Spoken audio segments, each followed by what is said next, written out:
मुझे मजबूर कर दिया वह सत्य बताने पर। एक झूठ को आप सत्य कैसे कह सकते हैं? सारा संसार जानता है कि इसी घर में मेरे कृष्ण ने मेरी कोख से जन्म लिया है। इसी बात को आप झूठ कैसे कह सकते हैं? छल और मिथ्यावाद की कोई सीमा होती है क्रूर जी, कोई सीमा होती है। छल की सीमा होती है देवी, परंतु सत्य की कोई सीमा नहीं होती। सत्य हर जगह और हर समय सत्य ही रहता है। सत्य को कुछ काल ही छिपाया जा सकता है, परंतु सत्य को छिपाने से सत्य झूठ नहीं हो जाता। और यही बात इस समय हो रही है। हमने इतने वर्षों तक इस सत्य को छिपाए रखा, परंतु आज सत्य प्रकट हो चुका है।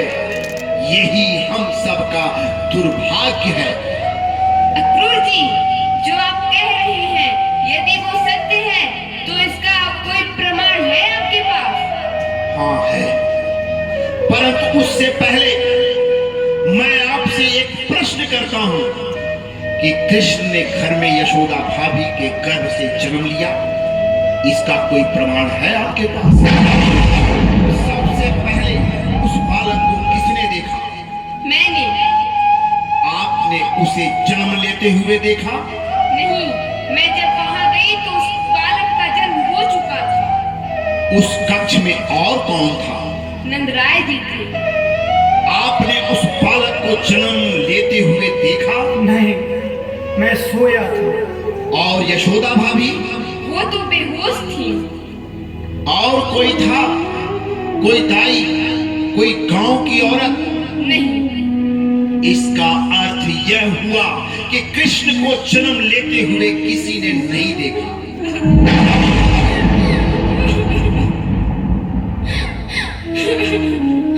बस कीजिए, भगवान के लिए बस कीजिए।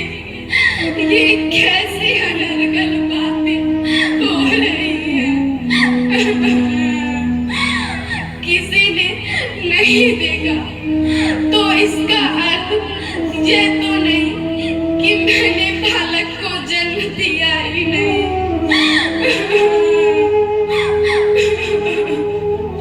मैंने 9 महीने तक एक बच्चे को अपनी कोख में रखा था। आखिर मैंने किसी को तो जन्म दिया होगा। आखिर मैंने किसी को तो जन्म दिया होगा। अवश्य जन्म दिया भाभी, अवश्य। परंतु आप जिसे जन्म दी वो एक कन्या थी, जिसके बारे में प्रसिद्ध है कि जब कंस ने उसे देवकी की संतान समझकर पत्थर पर पटकने की कोशिश की तो वह अष्टभुजा देवी की रूप रख लिया था। ये कहानी सत्य था और सत्य ही है। लेकिन इससे यह सिद्ध नहीं होता कि वो कन्या मेरी ही पुत्री थी। अगर वो मेरी पुत्री थी तो कारागार में क्यों भिजवाती? अवश्य वो देवकी की ही पुत्री थी। नहीं भाभी, नहीं, वो देवकी की पुत्री नहीं, आपकी पुत्री थी। मेरी पुत्री कन्या थी तो फिर कृष्ण किसका पुत्र था? किसका पुत्र था? देवकी और वसुदेव का। अगर वह देवकी का पुत्र था तो वह मेरे घर में कैसे आया? वह मेरे घर में कैसे आया? उस रात कुमार वसुदेव उसे आपके सैया पर रखकर बदले में उस कन्या को ले गए थे। वासुदेव जी, वो बंदीगिरी की बेड़ियां तोड़कर कैसे आ सकते थे? हाँ? उस समय किसी देवी शक्ति की कृपा से उनकी बेड़ियां अपने आप टूट गई थी। कहानी पर हम कैसे विश्वास कर लें? इस बात पर उसी तरह विश्वास कर लीजिए नंदराय जी, जिस तरह हमने उस बात पर विश्वास कर लिया था जब महामाया ने देवी देवकी के गर्भ का संकर्षण करके रोहिणी के गर्भ में बलिराम जी को स्थापित कर दिया था। उस बात की पूर्ति स्वयं गुरुदेव ने भी की थी। उन्होंने कहा था, जो कुछ देवी ने स्वप्न में गुरुदेव सांडिल्य यशोदा को कहा है वह सब कुछ सत्य है। गुरुदेव सांडिल्य कभी झूठ नहीं बोलते। बात को भी सत्य मानिए, क्योंकि यह बात स्वयं उन्होंने मुझे बताई है, जो कभी झूठ नहीं बोलते। कौन? कुम्हार वसुदेव। वसुदेव भैया? हाँ, वो ऐसा नहीं कह सकते, वो ऐसा नहीं कह सकते, वो ऐसा नहीं कह सकते। हाँ भाभी, ये बहुत स्वयं उन्होंने ही स्वीकार किया। स्वयं मैंने भी यह बात वर्षों से मैं जानता था और कई बार आपको बताना भी चाहता था कि कृष्ण के साथ इतना मोह मत बढ़ाइए भाभी। परंतु कुमार वसुदेव जी ने हर बार मना कर दिया मुझे। इतने वर्षों तक चुप रहे, फिर आज मुझ पे छुरियां चलाने क्यों चले आए? क्यों चले आए? मेरा दुर्भाग्य, मेरी विवशता भाभी, मेरी विवशता। कैसी व्यवस्था? देवकी भाभी की आज्ञा आप नहीं समझ सकती कि इस आज्ञा का पालन करते हुए इस दिल पर कितनी छुरियां चल रही हैं। देवकी भाभी की एक आज्ञा ने हमारी जीती हुई बाजी हरा दी है। वास्तव में वह भी विवश हो गई थी इस रहस्य को छुपाने के लिए। कितने साल उस बेचारी ने कारागार में कष्टों को सही, परंतु मुंह नहीं खोला।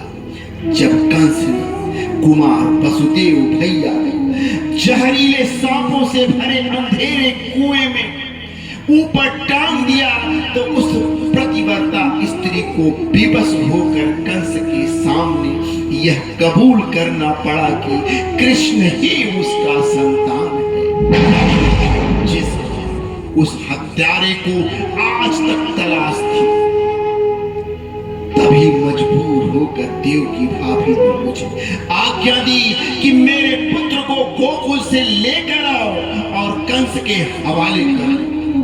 मैंने उनसे कहा, यशोदा भाभी को कैसे कहूंगा, क्या कहूंगा? उन्होंने कहा, यशोदा से कहना मैं अपने पति के प्राणों की रक्षा के लिए अपने पुत्र की बलि की भीख मांग रही हूं।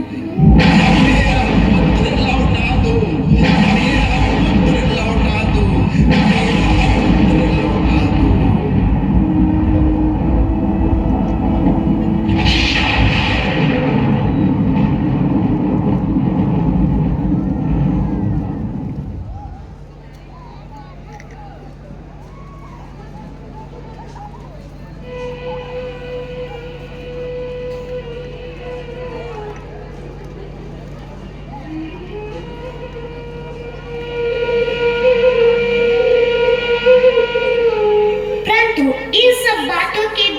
हमें एक बात अच्छी नहीं लगी अक्रूर जी, आपने इतना बड़ा झूठ कैसे बोल दिया?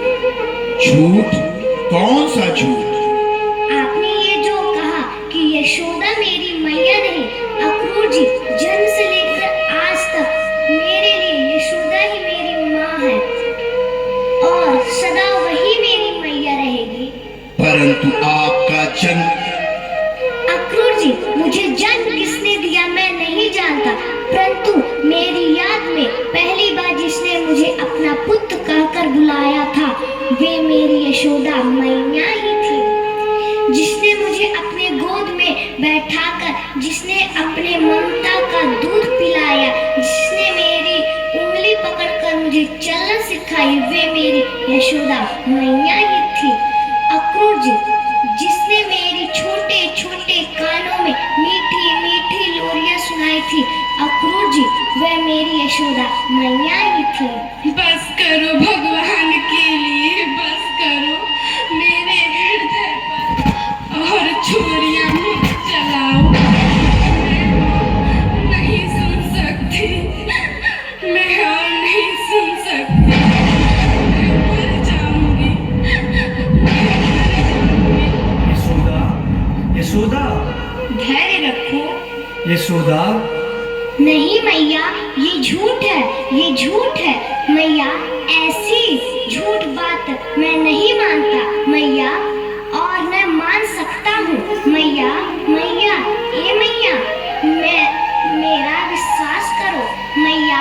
मैं कहीं भी चला जाऊँ, मेरे कर्तव्य चाहे मुझे तुमसे कितना भी दूर क्यों न ले जाए, परंतु जब तक इस धरती पर रहूंगा, जहाँ भी रहूंगा, मन से सदा ही तेरा पुत्र कहलाऊंगा। माँ, मैं सदा ही तेरा पुत्र हूँ।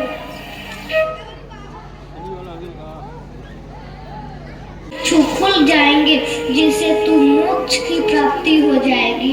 मुझे ऐसा मोक्ष नहीं चाहिए, नहीं चाहिए ऐसा मोक्ष, मुझे नहीं चाहिए। और ना ही कोई भगवान, मुझे केवल मेरा पुत्र चाहिए, मुझे केवल मेरा पुत्र चाहिए।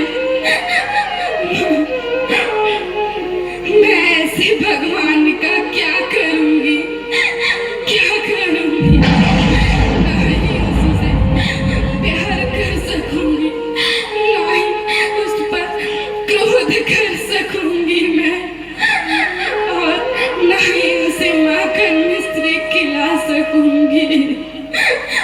तो ऐसे भगवान का मैं क्या करूंगी?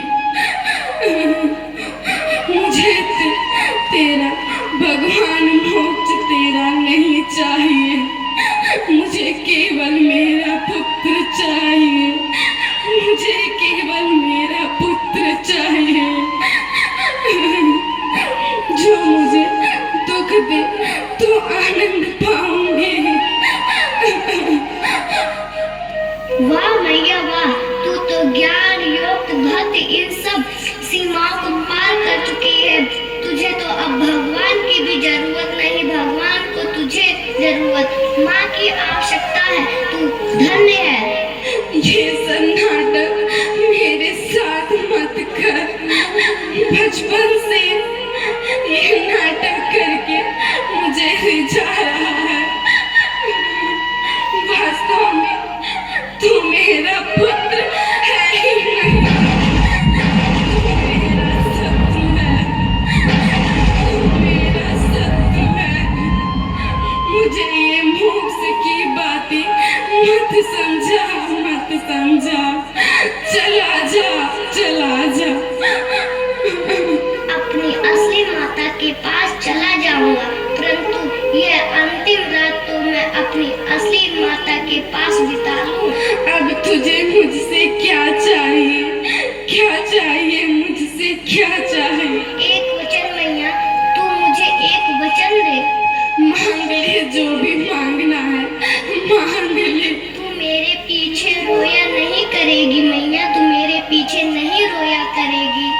नहीं, मैं ऐसा वचन नहीं दे सकती, नहीं दे सकती, मैं ऐसा वचन नहीं दे सकती। रोना नहीं मैया, गुस्सा करना, क्रोध करना इस निर्मोही पर जिसे तेरी कोई चिंता नहीं, जो मुझे छोड़कर चला गया। हाँ, मन ही मन मारना मुझे, लेकिन रोना नहीं, तू रोना नहीं मैया, तू रोना नहीं।